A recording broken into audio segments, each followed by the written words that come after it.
안녕하세요. 닥터 박미수입니다. 암은 갑자기 생기지 않습니다. 몸이 자라났고 허락하는 날 커집니다. 이게 무슨 말일까요? 여러분, 우린 종종 이렇게 말합니다. 어제까지 멀쩡했는데 건강검진에서 갑자기 발견됐어요.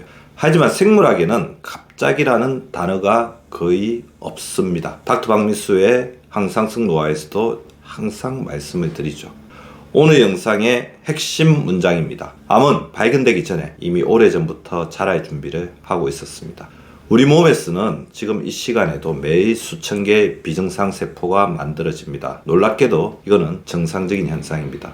문제는 생성이 아니라 제거 능력입니다. 면역이 강하고 대사 항상성이 안정된 몸에서는 이 세포들이 대부분 잠도 못 자고 사라집니다. 하지만 어떤 날에는 상황이 다릅니다.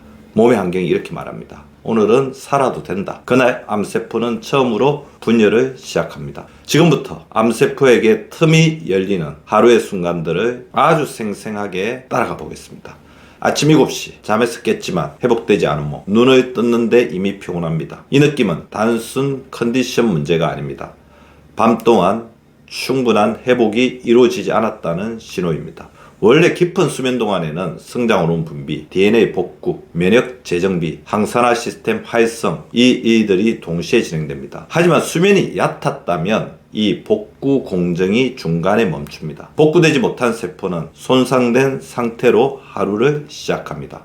암은 이 수리되지 않은 세포에서 출발합니다. 오전 10시 혈당이 급등한 몸, 달달한 커피와 정제 탄수화물 위주의 아침, 혈당이 빠르게 상승합니다.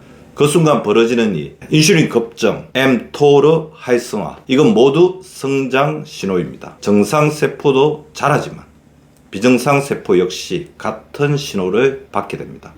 매우 중요한 문장을 하나 드리겠습니다. 몸은 세포를 구별해서 성장시키지 않습니다. 환경이 성장 모드이면 모든 세포가 자랍니다. 오후 1시 움직이지 않는 근육, 점심을 먹고 오래 앉아 있습니다. 근육 수축이 줄어들면 혈당 처리 능력이 떨어지고 지방산 산화가 감소하며 염증 신호가 올라갑니다. 원래 근육은 마이오카인이라는 강력한 항염 물질을 분비합니다. 일종의 내부 항암제입니다. 하지만 움직이지 않는 날에는 이 보호 신호가 거의 나오지 않습니다. 암은 정체된 대사 환경을 좋아합니다. 오후 5시 스트레스가 누적된 신경계, 업무 압박, 긴장, 감정 소모, 코티졸이 계속 높게 유지됩니다. 문제는 코티졸이 면역을 억제한다는 것입니다.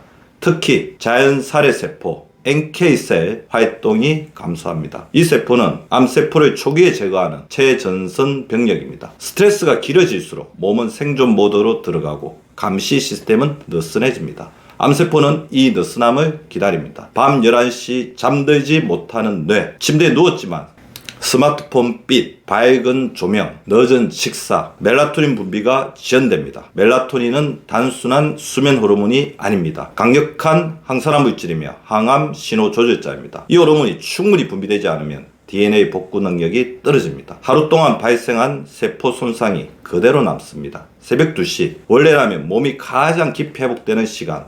하지만 이 시간에도 얕은 수면 상태라면 면역 재정비가 완성되지 못합니다. 그리고 바로 이때 살아남은 비정상 세포 하나가 분열을 시작합니다. 암은 폭발적으로 시작되지 않습니다. 조용히 그리고 반복적으로 허락된 환경 속에서 자랍니다.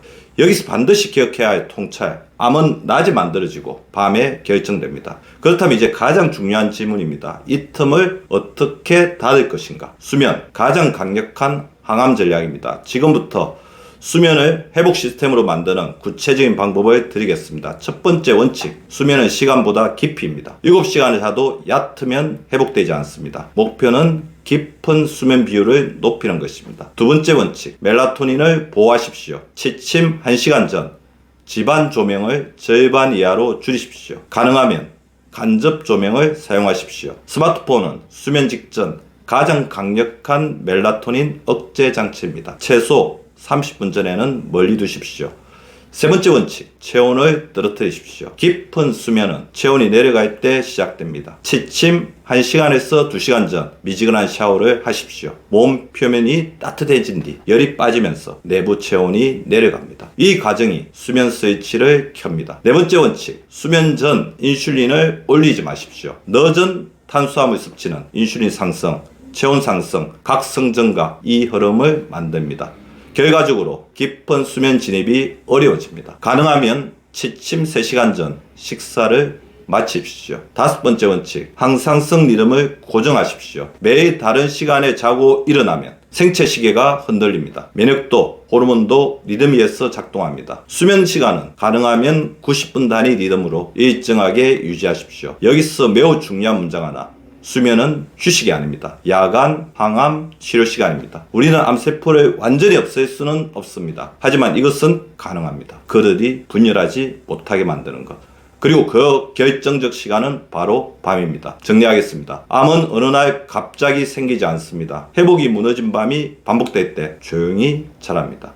항상성이 유지되는 몸에서는 암이 머물기 어렵습니다. 마지막 메시지입니다. 잠을 가볍게 보지 마십시오. 오늘 밤의 수면이 10년 뒤 여러분의 세포 환경을 결정합니다. 암을 막는 가장 강력한 전략은 특별한 치료가 아니라 매일 반복되는 깊은 회복입니다. 오늘 밤 몸에게 회복할 시간을 주십시오. 닥터 박미수였습니다.